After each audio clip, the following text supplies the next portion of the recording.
Na hot seat ang Bureau of Fire Protection o BFP kasunod ng mga aligasyong kumukubra ito ng milyon-milyong piso mula sa mga overpriced equipment.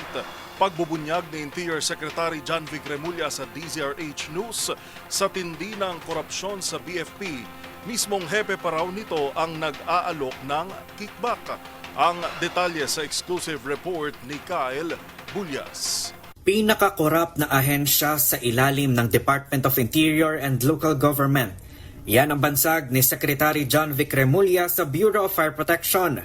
Sa panayam ng DZRH News, ibinunyag ni Remulla na umaabot sa 15 billion pesos ang nakukubra ng BFP kada taon.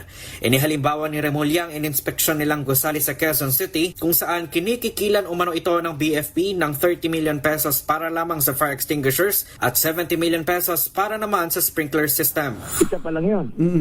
Imagine mo ang 300,000 negosyo dito sa Metro Manila pa lang. Oo. Nandiyan, aabot mga 500,000 negosyo. Yung small, medium scale lang tinatamaan ng gusto dito eh. Hardware dyan, Yes. beauty salon dito, Oo. lahat yan. Law office dyan, papasok ang, para may occupancy permit kayo, papasok ang inspector. Sasabihin, ay, detective na ang, ang fire extinguisher.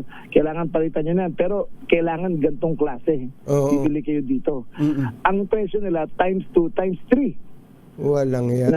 Kung bibili ka sa SM. Oo. Tapos hindi nila ibibigay yung occupancy permit, yung permit, fire hazard permit, kung hindi ka kukuha sa kanila.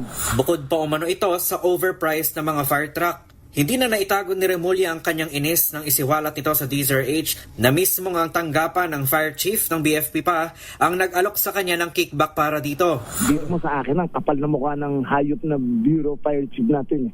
Dumaan sang tao niya sa kaibigan ko. Inoffer ako ng 1.5 million kada fire truck. Kwento ni Remulla, nangyari ito noong Desyembre ng nakaraang taon sa isang birthday party ng kanyang kaibigan. Pumunta siya.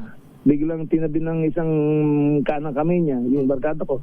Para sabi ko, Chef, may 1.5 million siya kada truck. Walang yan, no? Oo. Hindi nyo pinusasan Yung eh. mismo magsasabi sa akin. Oo. Siyempre, nung isunod na araw, pinaliguan ko ng mura yung fire chief natin. Ay, sorry Pero galit talaga ako, diba? Tama, tinitigilan na nga natin yan eh. Tuloy pa rin sila. Ilan lamang ito sa mga dahilan kung bakit sinabi rin ni Remulla na mas kura pa ang BFP sa Philippine National Police. Dahil dito, sinabi ng kalihim na una nilang pakakasuhan ang unang 20 pinakamatataas na opisyal ng BFP dahil sa iba't ibang anomalya katulad ng bid rigging. Bukod dito, may rekomendasyon na rin aniya si Remulla para ipasibak sa pwesto ang hepe ng BFP na si Fire Director Jesus Piedad Fernandez. Para sa MBC TV Network News, ito si Kyle Bulyas ng DZRH. Una sa Pilipinas, una sa Pilipino. Samantala, naglabas ng pahayag ang Bureau of Fire Protection o BFP sa mga naging pahayag ni DILG Secretary John Vic Remulla hinggil sa umano'y mga anomalya sa kagawaran sa programa huyan kaninang umaga. Ayon sa BFP, kinikilala nila ang pahayag ng kalihim at ang mga aligasyon ng korupsyon na binanggit ay hindi lamang umano usapin ng numero kundi malinaw na paglabag sa tiwala ng publiko. Tiniyak naman ng BFP ang buong suporta sa proseso ng gagawing investigasyon.